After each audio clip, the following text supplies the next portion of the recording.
Pemuda tampan yang hidup di kota. Bab 26. Tidak ada respon. Bertepatan dengan itu, ponsel Benson berdering. Ketika diperiksa, dia menemukan Devina yang menelepon. Pupil mata Benson membesar. Dari siapa? Jangan bilang kau punya pacar lain selain Clara. Selidik Widi. Mengingat dia belum mengetahui tugas yang dilakukan Benson sekarang. Benson mengabaikan pertanyaan Widi. La pergi begitu saja keluar dari kamar. Lalu menjawab panggilan Devina. Malam ini sepertinya aku ingin dipijat lagi. Datanglah. Ujar Devina dari seberang telepon. Benson tersenyum miring. Itu jelas merupakan kode bahwa Devina sudah jatuh ke dalam perangkapnya. Ternyata perempuan tersebut tak bisa menahannya selama lebih dari 24 jam. Oke, Kak. Malam ini aku akan ke sana, sahut Benson. Semakin cepat melakukan tugas Angela, maka semakin baik baginya. Setelah itu, Benson kembali menemui Widi. Ia menceritakan tugas yang sedang dijalaninya pada cewek tersebut.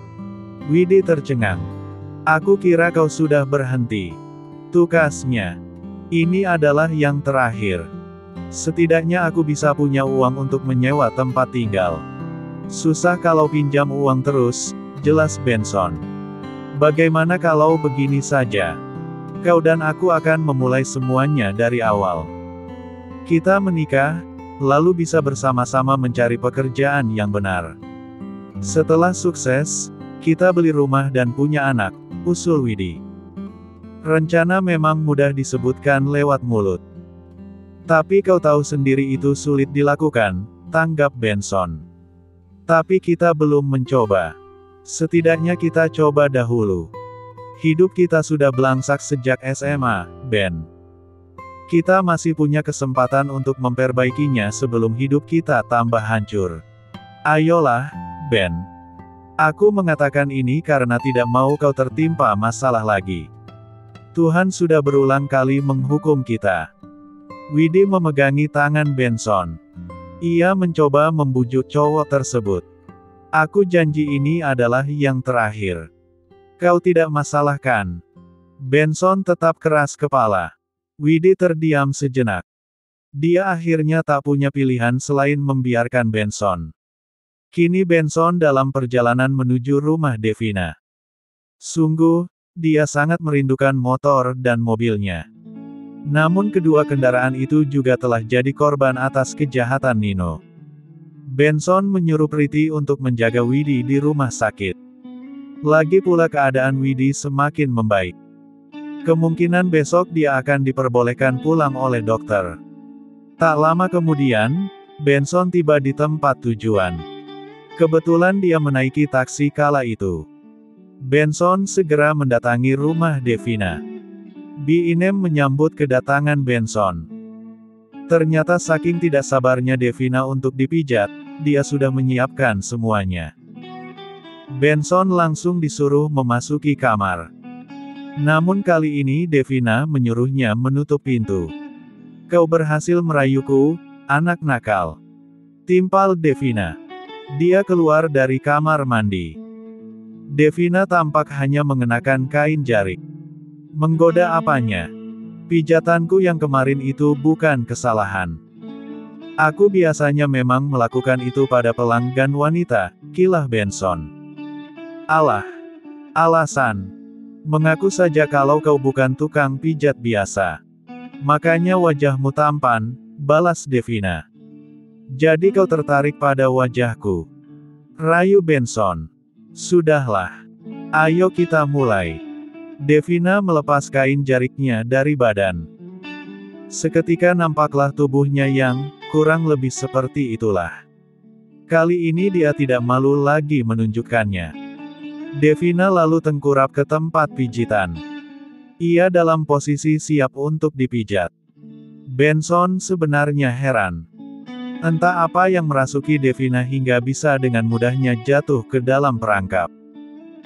Kalau begini, maka tugas Benson bisa dikatakan sudah sukses besar. Ia pasti akan mendapatkan bayaran besar dari Angela. Aku harus secepatnya menyelesaikan urusan Devina ini. Setelah itu, barulah aku akan fokus pada hidupku serta Widdy dan Clara, batin Benson bertekad. Dia melepas pakaiannya sampai hanya menyisakan selana pendek. Kenapa kau pakai selana? Harusnya dilepas saja, cetus Devina. Nanti aku lepas, sahut Benson sembari mulai mengolesi minyak ke Devina. Benson pijat Devan dengan pelan. Sampai akhirnya dia turun ke arah terpenting. Di sana Benson mulai mengeluarkan jurusnya. Kurang lebih seperti itulah guys. Enaknya, Devina menciptakan suara merdu karena sudah mulai keliru. Devina sangat nyaman dengan pijitan Benson. Ia segera membalikkan badan. Ia membiarkan Benson mengeluarkan semua jurus andalannya. Pacarku sangat sibuk sekali. Sejak tadi malam aku berusaha bersabar. Tapi rasanya tidak bisa. Padahal aku sudah menunggu pacarku itu seharian. Tapi nyatanya dia lagi-lagi punya kerjaan mendesak. Devina bercerita tersendat-sendat karena perbuatan Benson. Sudahlah, Kak. Sebaiknya kau tenang saja dengan momen kita ini, kata Benson sembari menjalankan tugasnya. Barang Devina sudah terbuai banget. Aku ingin keluar. Suara aneh Devina. Tak lama, pinggulnya terangkat. Dan begitulah guys. Benson sigap menjauh. Membiarkan Devina mendalami puncak kenyamanan itu. Kamu sangat luar biasa. Sekarang ayo kita. Bla bla. Ajak Devina dengan suara lesunya karena sedikit lemas akibat serangan Benson. Benson tersenyum. Dia segera mengeksekusi yang sudah siap. Anehnya saat itu Benson merasa ada yang salah, karena adik juniornya tampak tidak bereaksi. Padahal biasanya, saat ada kegiatan pembukaan, ehem-ehemnya langsung siap gerak. Mungkin masih belum. Benson berpikir positif. Ia segera mengeluarkan jurus-jurus andalannya. Ayo cepat, pinta Devina dengan nafas terengah-engah. Benson lantas melakukan pelepasan. Mengingat dia sudah merasa siap. Dek. Jantung Benson serasa disembar petir tatkala menyadari kalau alat tempurnya masih belum aktif. Sial. Umpat Benson. Buru-buru dia mengamankan posisinya. Devina sontak heran. Kenapa? Apa ada yang salah? Tanyanya. Aku rasa cukup sampai di sini. Aku lupa kalau aku ada jadwal lain jam segini. Maaf, Kak. Ucap Benson yang bergegas mengenakan pakaian. Sialan. Padahal kau bisa melakukannya sebentar. Aku akan membayarmu dengan bayaran setimpal. Devina tentu merasa dirugikan. Maaf ya, Kak. Mungkin lain kali kita bisa melakukannya lagi. Benson berusaha menutupi masalahnya dengan baik. Sungguh, gara-gara kejadian itu, kepercayaan dirinya sebagai lelaki langsung jatuh begitu saja. Ya sudah. Pergi sana. Usir Devina seraya mengambil kain jariknya untuk menutupinya. Dia ambil selembar uang dari dompet, lalu dilemparnya uang itu pada Benson. Tuh bayaranmu. Geram Devina. Saking kesalnya, dia hanya memberi Benson 10.000. Benson sendiri sama sekali tak peduli. Dia hanya ingin pergi secepat mungkin. Dengan cepat Benson turuni tangga. Namun langkahnya harus terhenti saat berpapasan dengan Catherine. Atensi Benson tertuju pada pipi Catherine yang tampak merah sekali. Dia seperti baru saja terkena tamparan seseorang. Benson. Catherine memegangi tangan Benson. Tangannya gemetaran. Dia juga tampak seperti orang ketakutan. Tolong aku. Catherine kini memancarkan air matanya. Kau kenapa? Tanya Benson. Bawa aku pergi dari sini. Aku udah nggak tahan. Ucap Catherine dengan suara seraknya. La juga sesekali menoleh ke arah kanan seolah waspada terhadap sesuatu. Kat, kau menyuruhku membawamu pergi, tapi kau tidak memberitahukan alasannya. Ayolah. Aku sedang tergesa-gesa, balas Benson. Keluarga ini toksik, Ben. Suamiku hampir setiap hari memukuliku. Aku sudah katakan semua itu pada Kak Devina, tapi dia tidak melakukan apapun. Please, Ben. Tolong aku. Mohon Catherine sambil terisak. Benson terdiam karena sedang berpikir. Sebenarnya sekarang masalahnya sedang rumit sekali. Selain masalah ekonomi, dia juga harus memikirkan masalah Widdy dan Clara. Belum lagi dengan masalah baru yang menimpa juniornya. Jika dirinya membawa Catherine bersamanya, maka mungkin keadaan akan tambah kacau. Tetapi di sisi lain, Benson juga tidak tega melihat keadaan Catherine. Cewek itu sepertinya terjebak dalam situasi tertentu. Aku akan mengantarmu ke rumah keluargamu, kata Benson. Enggak. Aku nggak pengen mereka tahu, sahut Catherine. Kat, justru mereka yang harus tahu mengenai masalahmu sekarang. Kat itu bukanlah masalah sepele. Kalau kau mau, kau bisa lapor ke polisi, saran Benson. Itu semua nggak mudah. Kau kan tahu sendiri siapa Kak Devina. Kalau begitu kau mau aku melakukan apa? Bawa aku ikut bersamamu. Kalau itu aku nggak bisa, Kat. Kalau kau nggak mau balik ke keluargamu atau lapor polisi, ya sudah. Aku nggak bisa apa-apa lagi, ujar Benson. Baiklah. Bawa aku ke tempat keluargaku. Pinta Catherine. Catherine. Di mana kau? Mana kopiku? Terdengar seruan dari suami Catherine. Saat itulah Catherine mendesak Benson untuk cepat-cepat membawanya pergi. Sekarang Benson dan Catherine sudah berada dalam taksi. Mereka dalam perjalanan menuju rumah orang tua Catherine. Kenapa aku nggak bisa ikut sama kamu? Apa kau sudah menikah? Celetuk Catherine. Iya. Bisa dibilang begitu, tanggap Benson. Ia sengaja berbohong agar Catherine tidak berharap lagi dengan perasaannya. Oh. Catherine berusaha memahami. Setelah itu dia hanya diam. Hingga akhirnya dia dan Benson tiba di tempat tujuan. Bilang pada orang tuamu semua yang telah terjadi. Kalau kau punya bukti visum, segera lakukanlah pemeriksaan agar bisa memenjarakan suamimu, cetus Benson. Aku tahu. Aku nggak bodoh, Ben. Sahut Catherine. Aku hanya memberitahu. Ya sudah, sampai jumpa lagi, balas Benson. Catherine segera keluar dari taksi. Membiarkan Benson berlalu pergi. Cewek itu mendengus frustasi karena merasa sakit hati saat mendengar fakta bahwa Benson sudah menikah. Benson dalam perjalanan menuju rumah sakit di mana Widdy berada. Dia terus memikirkan kejadian saat dirinya hampir berolahraga dengan Devina beberapa saat lalu. Benson tak habis pikir kenapa juniornya tiba-tiba tidak bereaksi. Dia merasa heran karena selama ini merasa sehat-sehat saja. Mungkin itu hanya kebetulan. Aku harus mencobanya lagi, gumam Benson. Ia berniat akan melakukannya lagi nanti. Setibanya di rumah sakit, Benson langsung menemui Widdy. Priti pun pulang karena sudah cukup lama menemani Widdy. Untuk sementara, Widdy bisa tinggal di tempatku. Tidak mungkin kan dia ikut tinggal denganmu bersama Regan dan Cakra. Tukas Priti. Kau benar. Aku akan mengabarimu nanti, tanggap Benson. Oke. Aku pulang, pamit Priti. Sampai jumpa, Wid.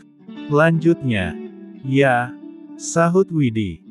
Dia segera menatap Benson yang berjalan mendekatinya.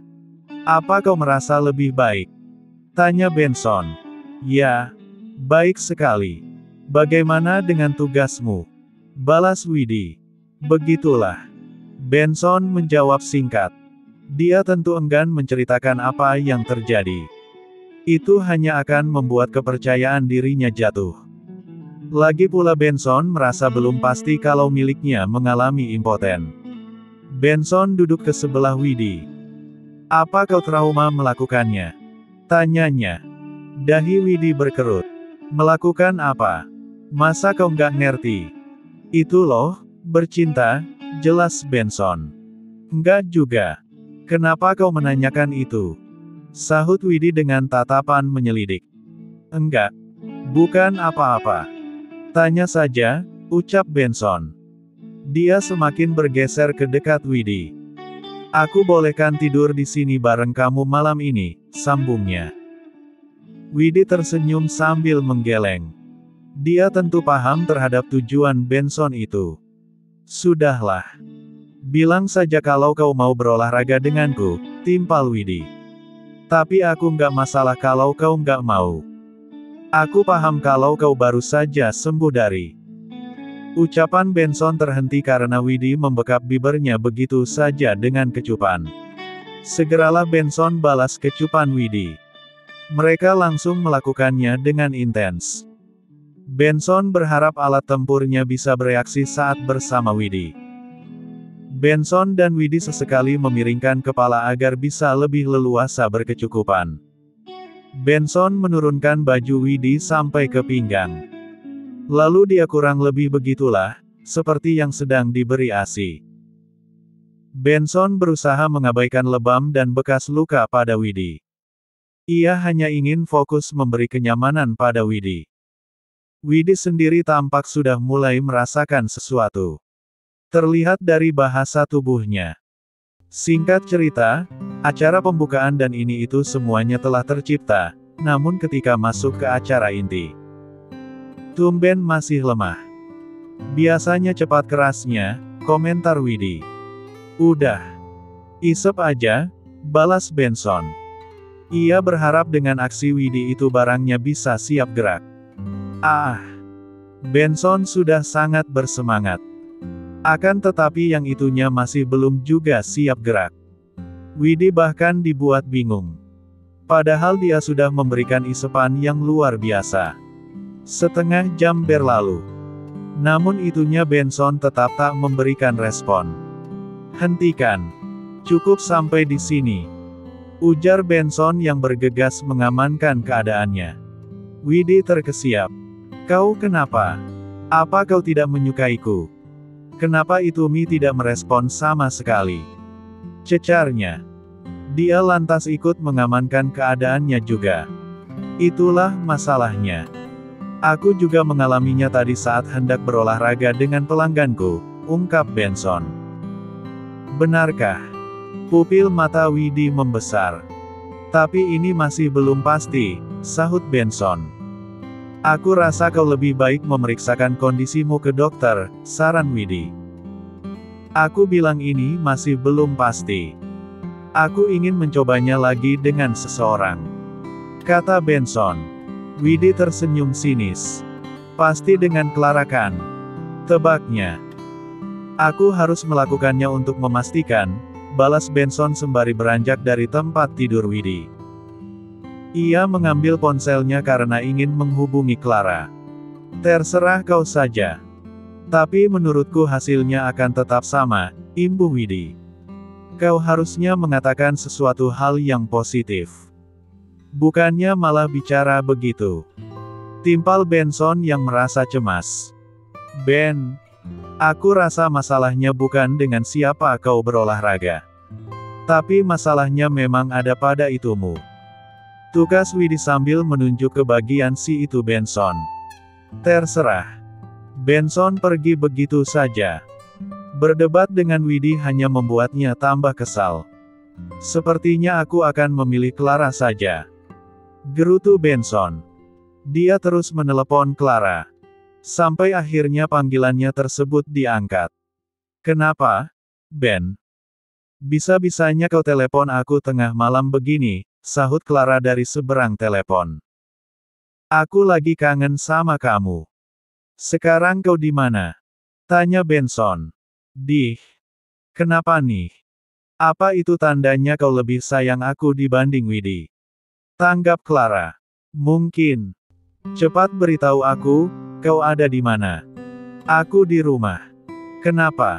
Ayo kita bertemu. Tapi, Ben.